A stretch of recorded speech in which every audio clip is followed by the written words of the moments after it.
मैं भले बहुत अनपढ़ हूँ, फिर भी मैंने अपने बेटों को ऐसे पाला है, ऐसे संस्कार दिए हैं कि वो किसी भी औरत पर चाकू उठाने की हिम्मत नहीं करेंगे। ये कहना है सनी देओल की मदर प्रकाश देओल का, जब 1980s में सनी देओल के पिता धर्मेंद्र ने दूसरी मैरिज कर ली थी। तब के सारी मैगजीन्स के गॉसिप कॉलम में एक ही हेडलाइन थी कि अपनी मां को इस तरह देखकर सनी देओल ने अपने पिता की दूसरी वाइफ पर चाकू से हमला करने की कोशिश की।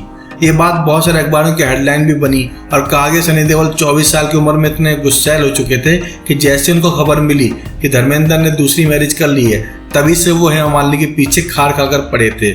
और यही वजह है कि सनी ने अपने पूरे कैरियर में हेमा के साथ कभी प्रॉपर मुलाकात नहीं की। हालांकि जब हेमा मालिनी की किताब आती है तो बहुत सारी बातें अलग तरीके की बात कहती हैं। हेमा खुद बोलती हैं कि सनी उनके बहुत करीब हैं, जब उनका एक्सीडेंट होता है सनी वहाँ पर मौजूद होते हैं। इसके अलावा उनके घर में उनकी बच्चियों को अपने परिवार से मिलाने का रोल भी सनी देओल को जाता है। हालांकि सनी देओल की साइड में हेमा की स्टोरी बहुत सालों बाद आती है, पर 1980s में हेमा मालिनी की जो सौतन है यानी सनी देओल की जो माँ है प्रकाश कौर, उन्होंने मीडिया इंटरव्यू में इकलौते तौर पर कहा था, आमतौर पर बहुत इंटरव्यू नहीं देती वो, फिर भी इकलौते इंटरव्यू में प्रकाश देओल ने बहुत सारी बातें कही थी। साथ में ये भी कहा था कि हाँ ये बात सच है, जैसे धर्मेंद्र ने दूसरी मैरिज की उनके बेटे बहुत खफा थे और उनको हर बात पर गुस्सा आना लाजमी है। हालांकि मैंने अपने बच्चों को इस तरह पाला है कि वो उनसे नफरत नहीं करते और ना ही चाकू लेकर दौड़े थे जैसा कि मीडिया में कहा जा रहा है। हेमा ने भी कहा था जब उनका मथुरा के पास एक्सीडेंट हुआ था तब सनी सबसे पहले पहुंचे थे हॉस्पिटल में देखने, तो चाकू से मारने वाली बात तो आती नहीं। रही बात गुस्सा रहने की, खौफ में रहने की, तो ये बात बिल्कुल सही है। बिकॉज जब धर्मेंद्र ने दूसरी मैरिज की तब सनी देओल ने अपने परिवार यानी धर्मेंद्र से और दूसरे स्वतंत्र परिवार से डिस्टेंस मेंटेन किया था और कहा जाता है ये मेंटेन डिस्टेंस बहुत साल तक चला।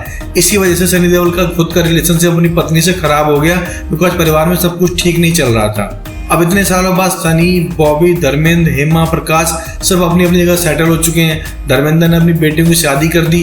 अब लगता है सनी के मन में कड़वाहट कम हो चुकी है, इसलिए सनी देओल अपनी माँ के साथ हिमाचल में मनाली में छुट्टियां मनाते हैं और मौके पर हेमा मालिनी के साथ मुलाकात भी कर लेते हैं। यानी सनी दोनों सगी सौतेली माओ के साथ बैलेंस करना सीख चुके हैं। और रही बात चाकू से हमला करने की, ना तो तब वो इतने हिंसक थे, ना आज की डेट में इतने हिंसक हैं। बॉबी हो चाहे सनी हो, बहुत इमोशनल मूवमेंट के इंसान हैं। जब भी वो किसी मौके पर पहुंचते हैं, फैमिली ओकेजन की बात करते हैं, उनके आंसू नेचुरली आ जाते हैं। हालांकि जब कॉफी विद करण के एक एपिसोड में सनी बॉबी पहुंचे थे, वहां भी सनी देओल ने बहुत ही स्मार्टली कहा था कि वो मेरी फैमिली है, इस बारे में वो कुछ नहीं कर सकता।